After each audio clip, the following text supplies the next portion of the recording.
Let me tell you the difference between a white man and a black man. A white man is making money not to show to the world that he has made money. A white man is looking for money not to tell the world that he wants to buy jewelry, gold, diamonds, and precious stones, or new clothes, or new shoes. But the black man is making money just to tell the world that he has jewelries, diamond, golds, and precious stones. Just to tell the world that he's free from mental slavery. Because the white man was not enslaved for over 400 years.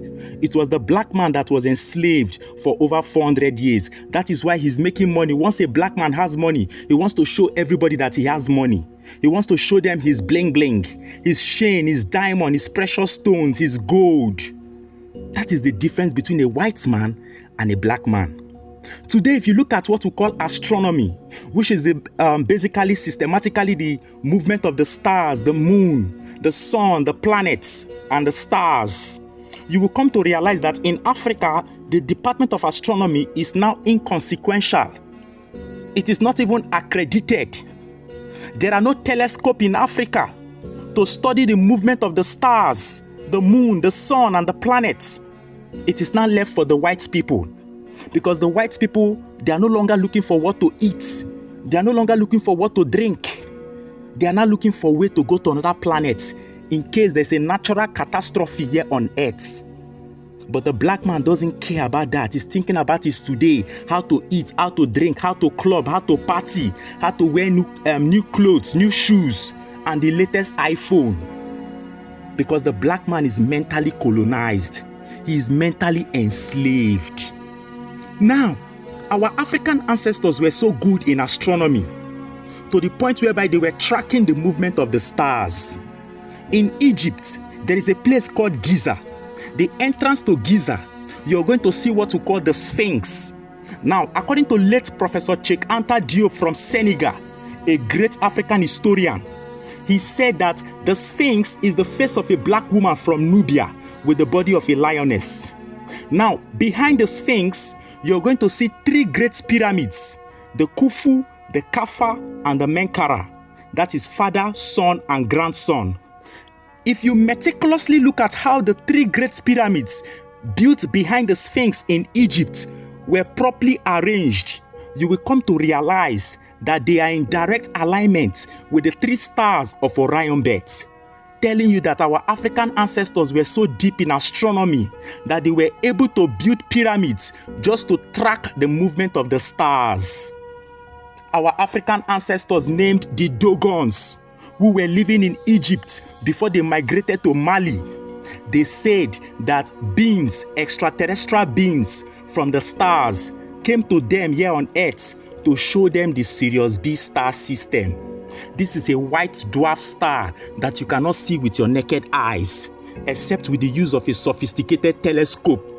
Our African ancestors named the Dogons in Mali saw this star without the use of a telescope. Are you aware that the oldest calendar in the world was created by your African ancestors? It is called the stellar calendar, created over 10,000 years ago, before there was a place called Europe.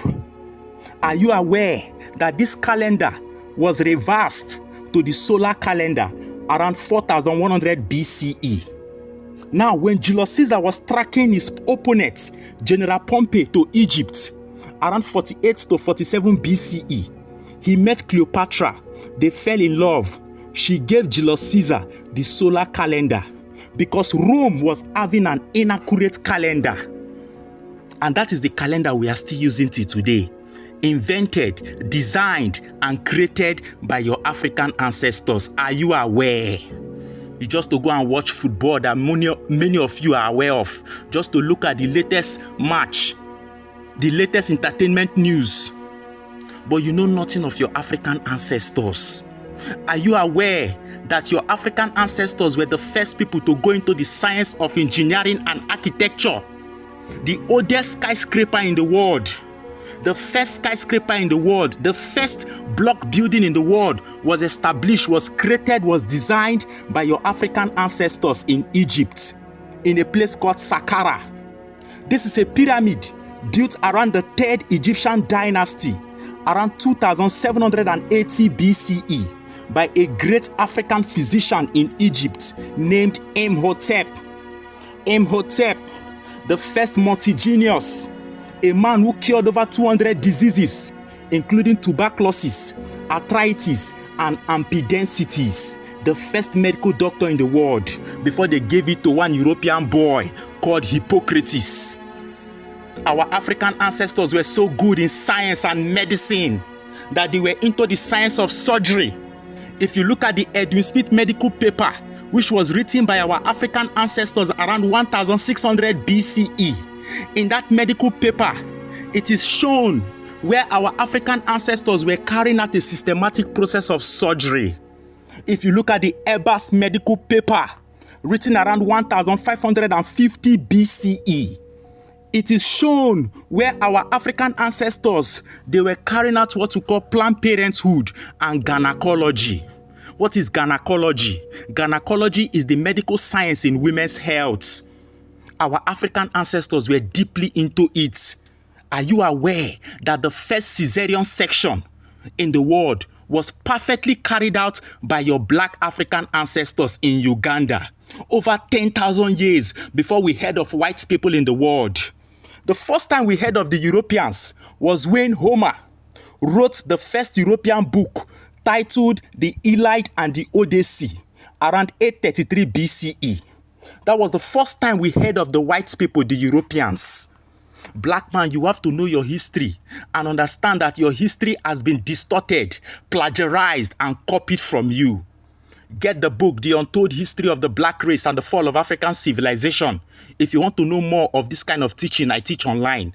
It is a book that is only in PDF format, not in hard copy. So if you want a copy of that book, you send a message to my inbox here on TikTok so that you're going to buy your own copy. Peace.